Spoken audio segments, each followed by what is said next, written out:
पीले दांत वाली बहू। रंजना कभी ब्रश नहीं करती थी।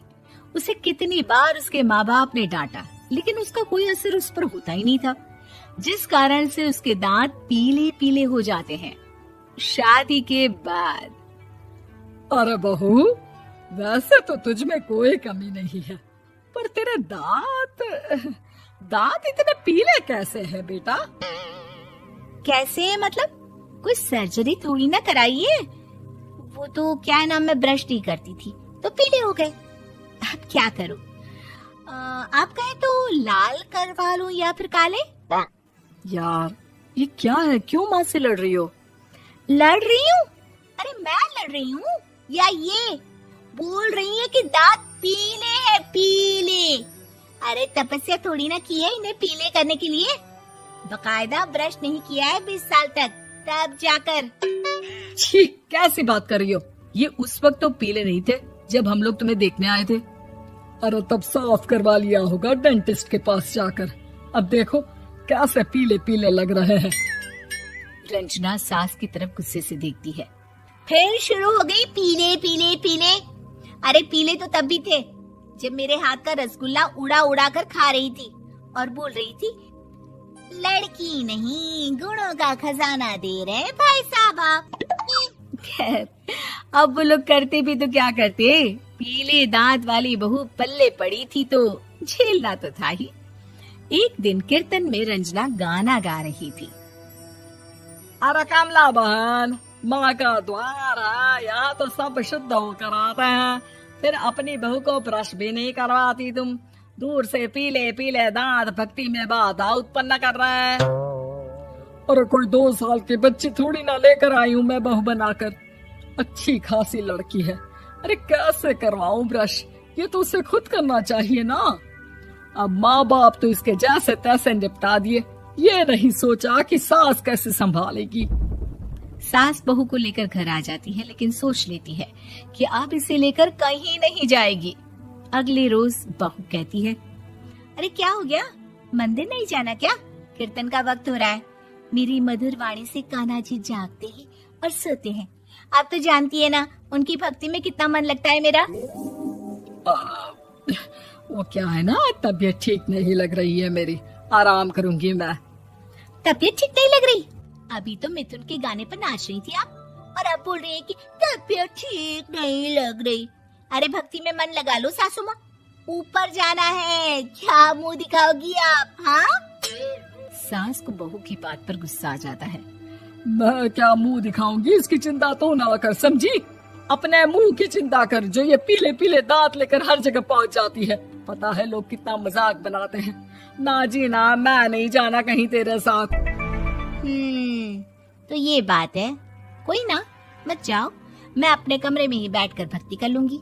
ऊपर वाला दांत थोड़ी ना देखता है, मन देखता है, भावना देखता है।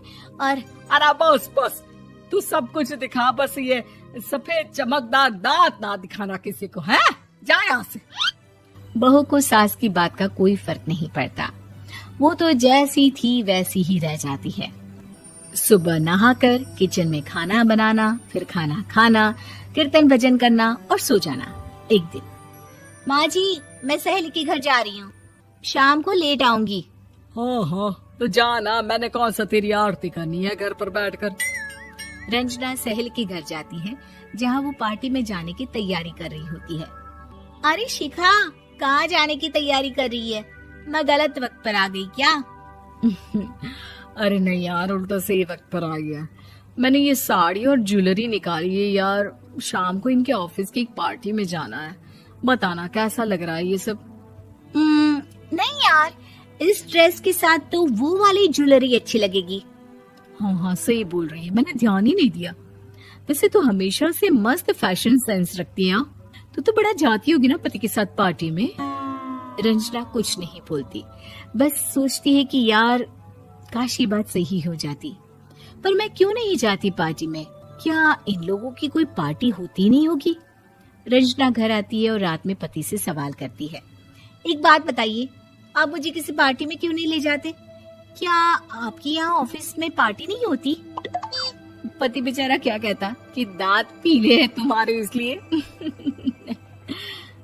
अरे कोई पार्टी होती नहीं हम लोगों के ऑफिस में, तो कहाँ से लेकर जाऊं? और मार्केट, मॉल, कहीं वीकेंड घूमना, कहीं तो। अरे यार सारे हफ्ते में एक छुट्टी मिलती है, तो सोचता हूँ कि आराम ही कर लूं। क्यों? रंजना मन मार के रह जाती है। पहले कभी सास के साथ मंदिर जाया करती थी, लेकिन वो भी सास ने ले जाना बंद कर दिया। घर बैठी बैठी रंजना बोर हो जाती है। तभी उसे आइडिया आता है और वो मायके जाने का सोचती है। सासू माँ, 2 दिनों के लिए मम्मी के घर जा रही हूँ। अच्छा अच्छा ठीक है, आराम से जा।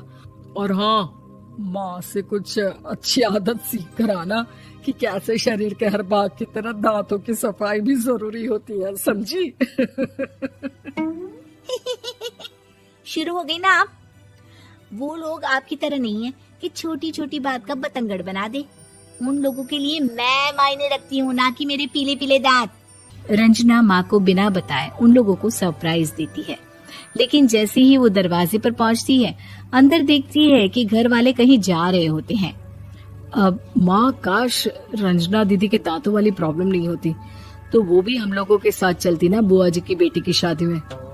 हाँ बेटा, लेकिन अब उसे कौन समझाए कि उसको उसके पीले दांत नहीं दिखते, लेकिन उसके आसपास के लोगों को कितना एम्बैरेसिंग फील कराते हैं। मुझे तो कितनी बार उसके स्कूल की टीचर ने शिकायत की कि उसके साथ कोई लड़की बैठना भी नहीं चाहती, और ना ही कॉलेज में कोई उससे बात करना चाहता था।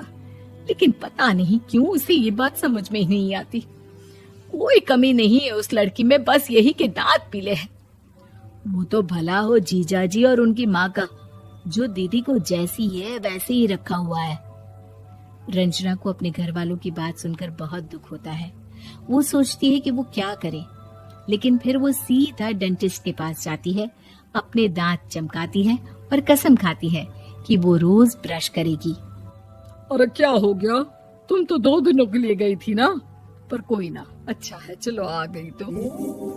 रंजना सास के सामने आकर खड़ी हो जाती है और पूरी स्माइल करती है, उसके चमकदार दांतों को दिखाती हुई। हैं? चले मंदिर? माँ, मुझे माफ कर दीजिए, मैंने आप लोगों को बहुत एम्बैरेसिंग फील करवाया। मैं आज से रोज ब्रश करूंगी।